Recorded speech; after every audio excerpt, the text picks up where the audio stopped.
Thank you, Steve. Welcome to We Up Talk. It is Monday, June the 2nd, 2014. David Person, Steve Murray here broadcasting to you live on Talkin' Gospel, 94.5 FM, AM 1700, streaming on WEUPAM.com.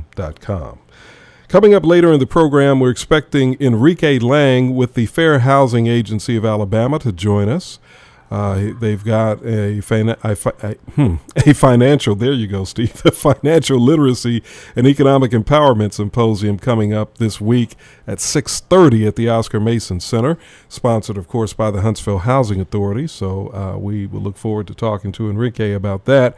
And our friends from Empower Alabama are going to join us. We're expecting them to join us also. But first, we've got on the phone with us to begin today's show, and I've been talking about this since last week, Nikole Hannah-Jones. She is the author of the brilliant piece on the segregated Tuscaloosa school system that was published on the ProPublica website, also in the Atlantic magazine, and has been widely distributed in this community for good reason, because of all of what we're debating and discussing. So it is a pleasure and an honor to have such a great reporter who's done such a fantastic job join us. Nikole, thank you for joining us today on We Up Talk. Thank you for having me. Well, we're glad to have you with us. First of all, what led you to Tuscaloosa? How did you decide to settle on reporting on that town? Well, I was looking at the trend of resegregation overall as school districts have been released from court order.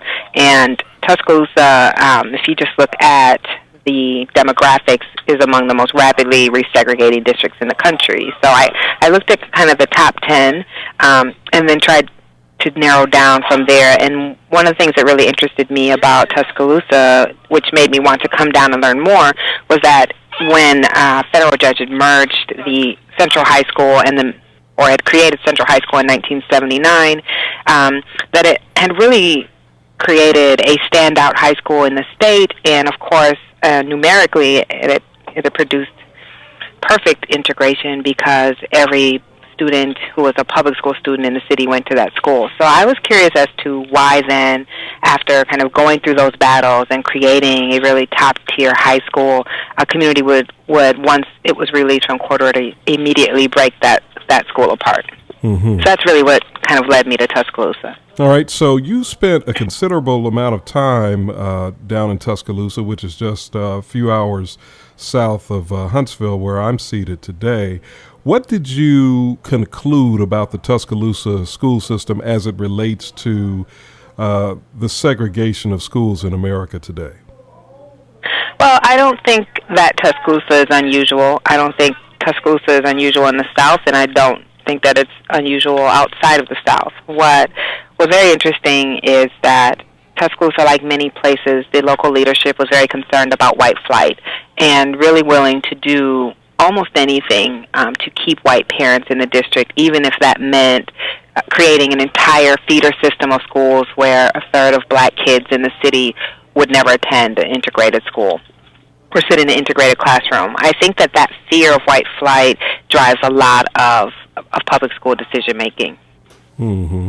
So if Tuscaloosa is not unique, and in fact a report was just issued recently that indicated that the most segregated schools in the nation are actually in New York City, if I'm not mistaken.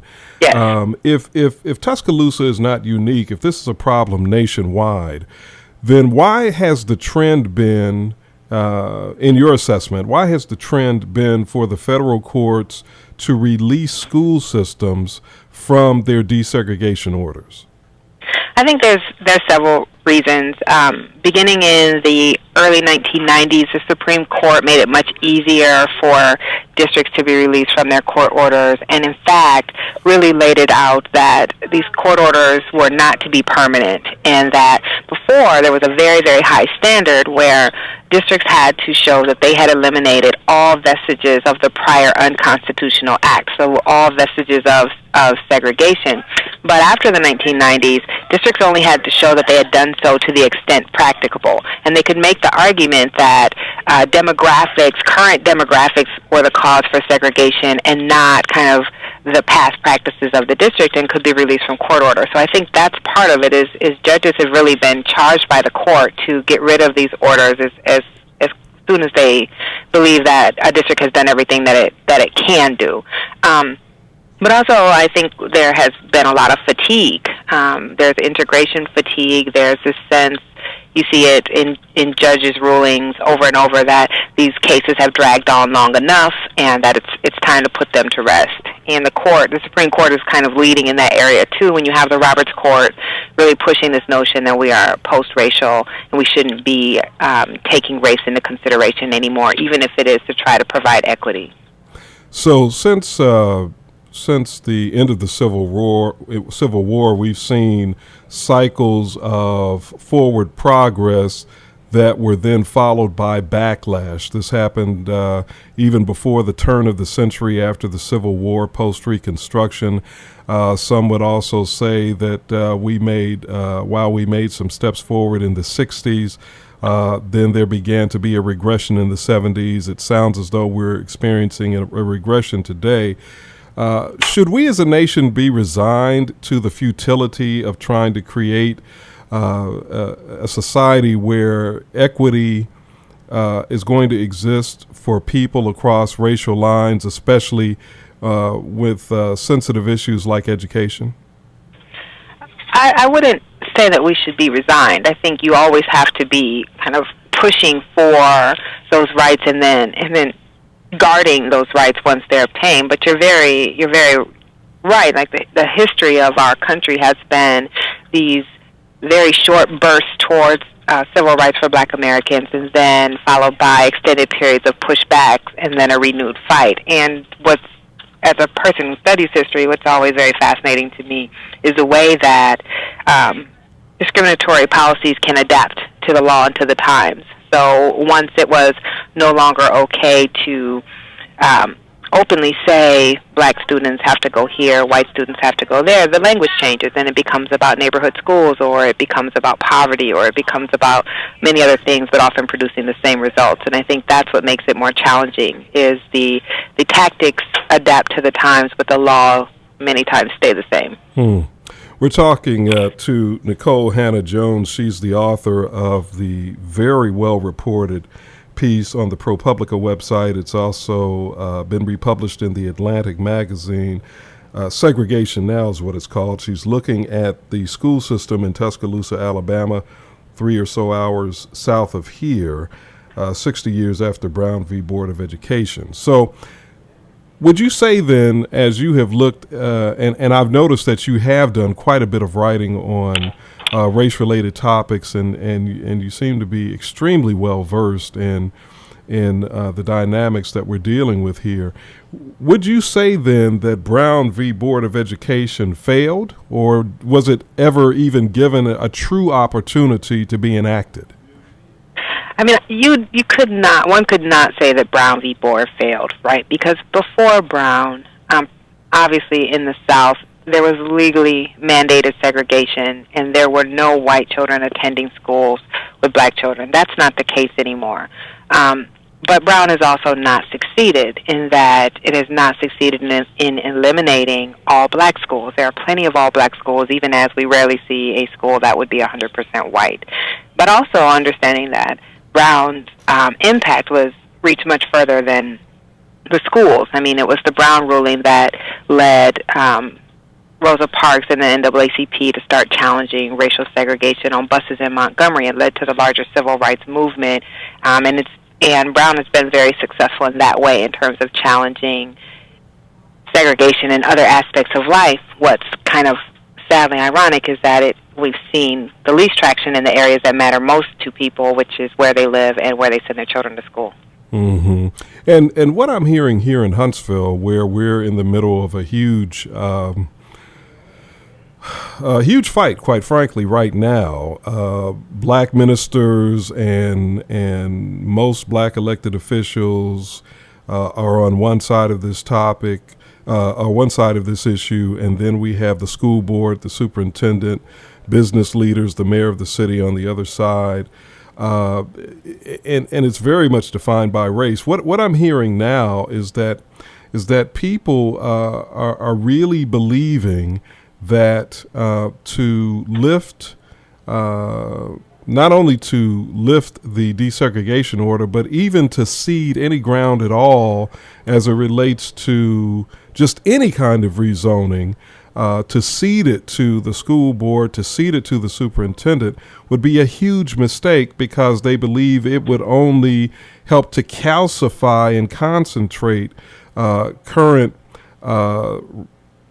segregation in the schools. And I'm on the and I'll be frank with you, Nikole, I'm definitely on the side that says the Huntsville City school system is a segregated system, not segregated by virtue of what the system wants, but by virtue of a wide range of circumstances and factors, but that includes, I think, what the system wants.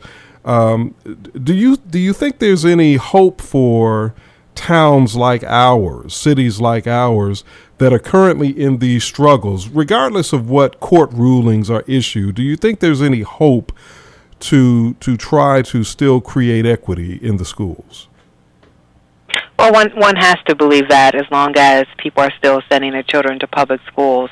But I definitely think I've been watching with interest Huntsville, because it is one of the largest districts in the state remaining under court order. And I think there's a lot to learn from what happened in Tuscaloosa. And just if one were to look strictly at the facts, what happens once districts are released from their court orders, and across the country you find resegregation happens, that once districts no longer have the federal oversight, that they begin to make decisions that resegregate the schools. But what's interesting is that being released from a court order does not bring white parents back into the district. So what the data also shows is that even as districts have used white flight as a reason for needing to be released from federal oversight, white populations continue to decline in school districts, and sometimes the black middle class population starts to decline in school districts once they've been released from court order.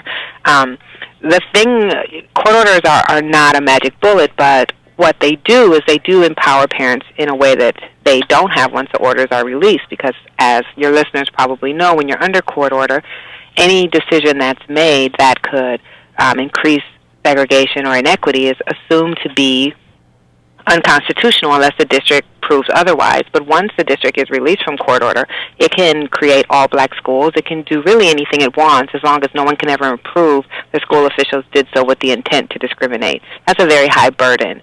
So these court orders have, in the South, the reason the South remains the most integrated region of the country is largely because these districts were changed by court order, but also they were held back from making decisions that resegregated students as long as they were under court order. And once those districts are released, they begin to make decisions otherwise. And of course, Tuscaloosa officials promised many of the same things that school officials in Huntsville promised, which is that they will maintain equity, that they won't take actions to further segregate students, but they did the opposite. They did not. Once they no longer had to answer to a judge, they didn't hold on to their promises, and they're under no legal obligation to do so. Yeah, I think that's, and Nikole, I think you've hit it right on the head. That is really, I think, at the center of this whole dispute. There's a fundamental distrust between elected and appointed black leaders here, and the power structure here, the white power structure here, and not all the power structures, comprised of white people, but I'm saying the decision makers here, which is predominantly white. It's predominantly white decision makers.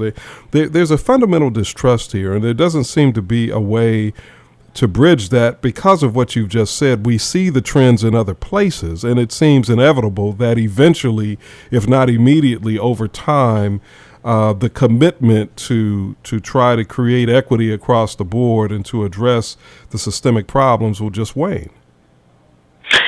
Yeah, that has been the pattern. With that said, there are places that have been determined to maintain integration in schools because they believe it is a community value. They believe it's best educationally for all students. And so you can look to a place like Louisville, Kentucky, which even after the Supreme Court knocked down its voluntary desegregation plan in 2007, it has continued to pursue busing and other measures to create racial balance in the schools. And Wake County in North Carolina is another place that has continued to pursue racial balance in its schools. But those are very few and far between. And if a community has not really built up a broad racially mixed coalition of people who feel that this is the value of the community, what you more often see are steps taken that isolate particularly poor and black students into low-performing schools. Mm-hmm. I want to ask you a final question. The Office of Civil Rights of the Department of Education entered into a settlement agreement with Lee County, Alabama, a little bit over a year ago, or maybe a little bit less than a year ago, actually, addressing a specific concern regarding the lack of equity in the available AP classes for black students, and the listing of solutions or agreed upon tactics that were going to be used is very clear, very specific, and I would say very creative. Are you familiar with this settlement? I'm not. Okay. Well, you may want to look at it since you are involved heavily still in monitoring what is going on with these school systems. But one of the things that the Office of Civil Rights at the Department of Education forced the Lee County school system to agree to was simply just creating a plan, just coming up with a plan that would demonstrate a commitment and clear sets of actions to address this disparity. That was just one simple solution. They had some other solutions as well.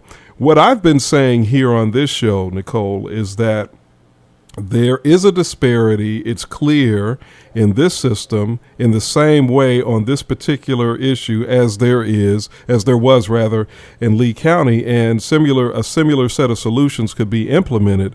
What I'm being told, though, and this is my final question to you, what I've been told by school officials and others is, well, we can't control where people choose to live, and the offerings, the AP class offerings, are ultimately determined by school population. And so what's frustrated me is that there seems to be this sort of sense of futility and quick resignation to the futility. What have you seen as you've looked at school systems? Can you talk about you mentioned Louisville, Kentucky. I guess what I want to know is, how can a Huntsville, Alabama, or a Tuscaloosa become more like a Louisville, Kentucky? Well, first let me address that notion about the coursework offered at a school reflecting the population. Okay. Any listener, no matter what his or her race, should be offended by that, because this is one of the things we saw happen in Tuscaloosa when they reconstituted Central High School as an all-black high school. Central had 14 or so advanced placement courses. It had physics, every type of college prep course, and when they reconstituted as a black school, it had none of those. It went 9 years without a physics class. It went 6 to 7 years without a single advanced placement course, while the most integrated high school had 12. And the excuse was that same excuse: these kids don't want it. We don't offer physics because these kids don't want it. The new superintendent, Dr. McKendrick, said that kids will take what courses are provided to them, and that if you offer the classes, kids will take them. And I can tell you, as soon as they offered physics, the class filled up. They now offer advanced placement physics, and the class filled up. So that's not true. I think that if a district doesn't offer the classes, if a district doesn't believe that these kids will be able to perform in the classes, then they will not. If a district believes that there are kids who will be able to succeed in these classes, then they will. And this is the problem with resegregation, is that so often the resegregation occurs in a way that the kids who are left behind are not only segregated by race, but also by class, and they are often written off, and they're not given the same access to the same curriculum. Mm-hmm. So I just want to address that issue, because that is a fundamental flaw in the belief system, and what happens is it becomes self-replicating. the kids who get the best of everything, of course, go on to succeed. And the kids who do not get the same level of rigor and curriculum, of course, go on to have as much success. But that's not because of the kids. That's because of adult leadership. Mm-hmm. Mm-hmm. In terms of how do you build it's an interesting question. How does one have a place like Louisville or Wake County? And I kind of compared Louisville to Tuscaloosa because I was interested in that notion of what makes one community decide to go one way and another community decide to go another. And a big difference in Louisville was the business community there actually believed that integrated schools would attract better business, that it was a good business decision not to have certain schools that were terrible and certain schools that were great.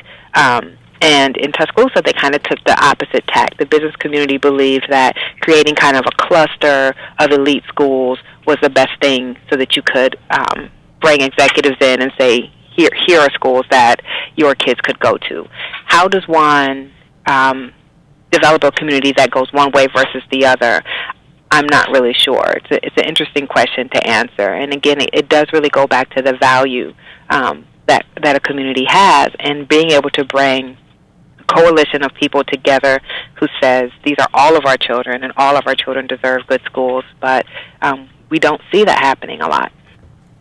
We don't, but thanks to your work, and I'm putting you now, I think there are two, right now I think you and Ta-Nehisi Coates are doing the most important work in our nation as it relates to journalism. What you guys are doing, the kinds of writing you're doing and reporting you're doing is absolutely just of the highest caliber and of the utmost importance. And I think because of your work, we will continue to be challenged, regardless of race.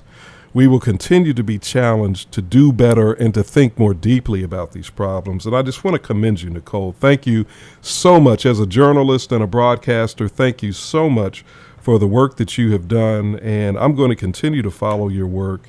And I just appreciate so much what you've done and for taking time out to talk to us today on We Up Talk. Thank you. Thank you for having me, and thank you for watchdogging the issues. All right. Take care, Nikole. Okay, bye-bye. Bye-bye. That's Nikole Hannah-Jones. She is with ProPublica and is the author of this phenomenal piece of reporting on the Tuscaloosa City Schools, Segregation Now. You should go to the ProPublica website, follow what her reporting, because she's doing some really good work and important work that can help to get this country, I think, back on track if people will think about what she's writing about. And she's not, hitting people over the head with a hammer. She's just doing excellent analysis and reporting. All right, we'll take a break. This is We Up Talk on Talkin' Gospel, 94.5 FM, AM 1700, streaming on WEUPAM.com.